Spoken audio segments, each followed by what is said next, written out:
Okay? All right? Hey, what's they call that? A roller? They didn't do it no more. Yeah, we call it a rocket ship. It was a roller coaster. Exactly. You saw this man, he started to build wall. Full of passion, love for the community. God right here. Anthony. Magnolia, step two. And my cousin, he been around me so long. Magnolia Marcus, hey, roller coaster. Yeah, grandma, my grandma. Roller coaster turned into a rocket ship. International speaker, co-author, trainer. Known this bill since I was 12 years old at middle school. Bill. What no program for is this? We haven't figured it out. All right. That's it. That's all to the club for the one. Whoa. Hey, what's this name? Your moderator. Sorry. I met this guy fresh out of bail. I got kicked out of bail middle school for too many fights. I thought I was a super gang member at the time. I really wasn't. I was a wannabe. But I went to Helix High School, met this guy. He took me shopping, told me that gangbanging stuff was old, that the girls didn't like that. And so he took me, got me dressed correctly, took the Dickie suit off of me and the red felines, and he showed me the way. The truth and the light. What do you do now, though? You got to explain it all. I don't know all the great stuff you do now. But it's my brother. I just wanted to say, if it wasn't for him and his mom in here, if it wasn't for them, I would have starved a lot of nights. I ended up basically living. His mom's a foster mom that took care of many kids, and I was the unofficial foster kid. All right. Thank you, guys. My name is Roy. I'm a certified alcohol and drug counselor at the San Diego Freedom Ranch today, and I got a mentoring subject to get at these people about. So I'm going to speak to them and get this conversation strike like a match right now. Thank you very much. We're going to start with you, Jonas. Yes, sir. As a mentor today, you've dedicated a lot of your daily life to serving and mentoring others. What's a hard truth from your own journey that continues to share how you mentor today, sir? A hard truth for me, honestly, is telling myself I'm enough, right? Telling myself that I'm worthy, telling myself that it's okay to be loved, that love is not conditional. Yes, sir. Because of those things is that hard truth. And so when I mentor, when I coach, when I speak, it's from that because I want everyone else to feel that love, to feel that they're enough, to feel that they can do whatever they want to and what they need to do. But first we got to love self. Yes, sir. So yeah, those are things that really hold near and dear to my heart because like I was saying, when I was young, I didn't feel that, right? Although both parents in the house, my dad didn't tell me he loved me till he was 40, so I was 40. Understood. And to me, if you have a son, you have a child, why wouldn't you tell him you love him? Why wouldn't you introduce him to your family? And so I want that love that I didn't have. I want to share that love to everybody I'm around. Understood. Thank you very much, sir. I got to get a clap on that one.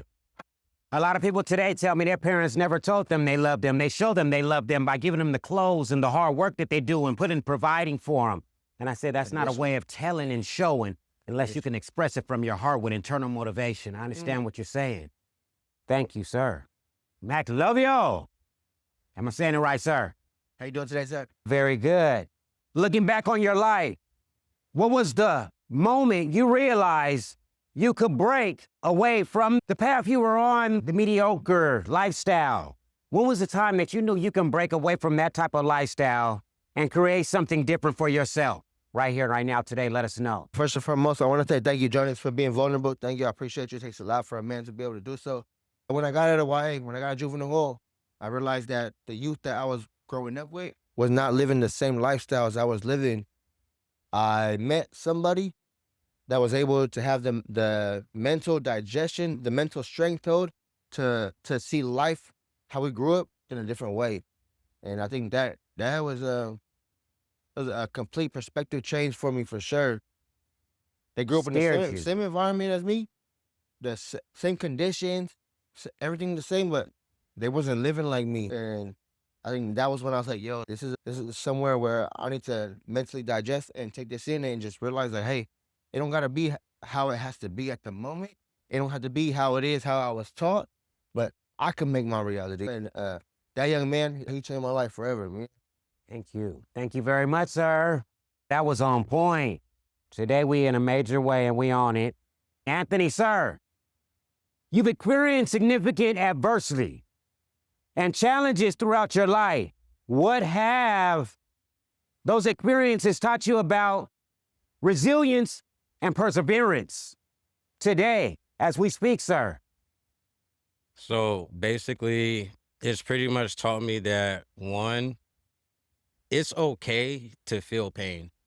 It took me a long time to understand that because a lot of people who've been around me, they have their parents. They either have their dad or their mom, or they have both. They got an uncle, they got something. But for me, I lost my dad when I was 14. So with that, every person that I was around had their dad. I had to learn how to adjust to every person that I was coming around because that made me uncomfortable. It made me feel a type of way and it wasn't their fault. It had nothing to do with them. I couldn't blame them. But what it did do was it taught me that it's okay to talk to their fathers too. I didn't have to hold stuff in. I didn't have to feel like I was by myself, but it took me a very long time to understand that. It was an event that I had went to in LA that it was a men's circle. And in that men's circle, it was full of ex-gang members, all from LA, never met none of them. And from that, I spoke on what happened to my father in that event. And from there, I learned it's okay. I'm not by myself. I learned. Thank you very much, sir. To reach out and touch, like AT&T. I can dig it, Vincent. Yes. Vincent, sir, as a college graduate and mentor, how has mentorship helped redefine your understanding of manhood and leadership today as we speak right now, sir? I would say I've always got mentorship and was always taught how to be a man.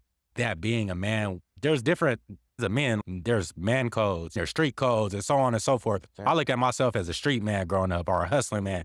And now I look at myself after receiving the proper mentorship in a professional setting, in an educational setting. I got to see how my talents or my strengths that I had in these past lifestyles I was living are transferable. And the mentorship is still the same. I still have these same mentors, but they see I'm in a new environment. They say I'm onto new things, and now they're pushing me towards newer goals instead of what I had in the past. Thank you. And You adapted. mentorship played yeah, for sure. Mentorship, without the mentorship, I don't think I would have been able to be where I am today for sure. I probably would have been elsewhere. So mentorship changes your trajectory.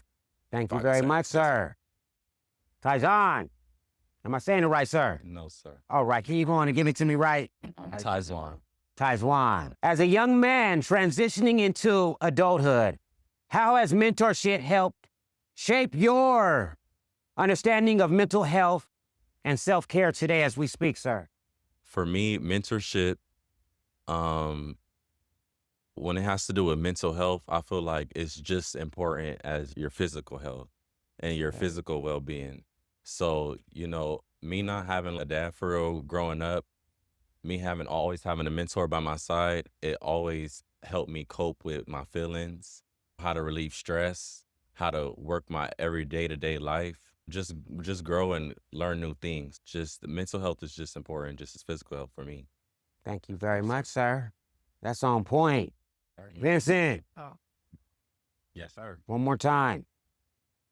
What are some of the mental health habits or practices you've developed that help you stay healthy while balancing school life and service to others today? First and foremost, my kids, doing everything with my kids, being able to see my kids smile is always gives me a high mentally and makes me feel better mentally. Also, me as a child still lives inside me. And there's a lot of trauma in my childhood that today I'm able to, for instance, all the barriers that I had as a young person, I'm able to overcome them now. I'm able to take care of myself now. I'm able to do things that I wasn't able to do as a child that I do today. I guess you would say heals my inner child. And then also living in the moment, being mindful with what's going on, where I'm at. I like to put my feet in grass and just be thankful for everything around me. Boom. Yes. Thank you very much. One last question, Tyson. If I'm saying it wrong, you got to go on and let me know one more again. You're saying it wrong. Thank you. What's one lesson about manhood that you've learned through your mentors that you hope to pass on to the next generation? Yeah, absolutely. I would say always to stay persistent and always to persist. Always keep going. Keep your mind on it. Do it. Don't try it. It's the best way to go. Understood. Don't half-ass it. Other words, always go 100%. Thank everybody for speaking today. Thank you very much. Thank you. Everybody have a blessed day.